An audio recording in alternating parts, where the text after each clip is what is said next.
Okay, so this video is talking about the parent functions we're going to deal with in Algebra 2. So here we have linear and quadratic, and I put these first because you did these in Algebra 1, and you even did a little bit of absolute value in middle school, right? And we use absolute value a lot in math. So we have from negative infinity to infinity, right? And I wrote these in inequality notation just because I feel like it's the one that kids have the most trouble with. I feel like interval notation is easier, so you could probably figure out how to write those, okay? So this is your domain, right? I put that for each one of these, and you should already have that written down. So we know something's linear if it's just x to the power of 1, right? So x to the power of 1. We know something's quadratic if it's x squared. So if you have a function and it has an x squared, and that's the highest degree, it's a degree of the polynomial, then you know that it's quadratic. It's absolute value if it has the absolute value symbols. Also keep in mind that all of these in purple are the parent functions, okay? So we're going to be talking about parent functions a lot. So just remember that these in purple on your on my notes, right? So these functions we wrote here, f of x of each one, these are the parent functions.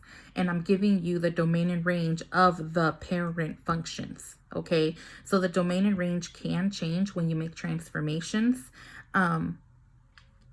But this is of these parents. Okay, so then we're going to be dealing with square root, cubic, and cube root.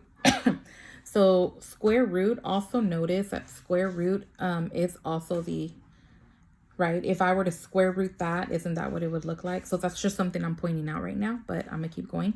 So I have the parent function of square root. And how do I know it's a square root function? Well, because it has a square root symbol, okay?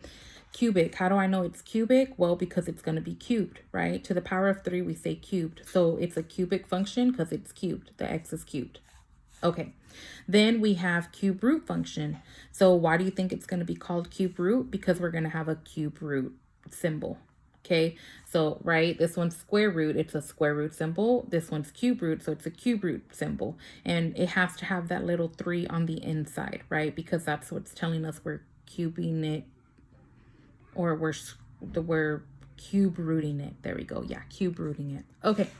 Then the last 3 down here, we have rational, right?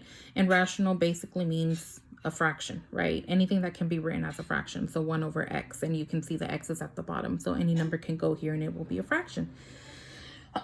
Then we have logarithmic, sorry, and basically we're going to have logs, right? Or this is the parent function here would be the natural log of x, okay? And then we have exponential, and this is exponential. This is the other one you did in Algebra 1. So exponential, we know it's exponential if x is the exponent. Exponential, exponent, x is the exponent. Okay. All right, so there you go. That's what these notes are for parent functions. Moving on.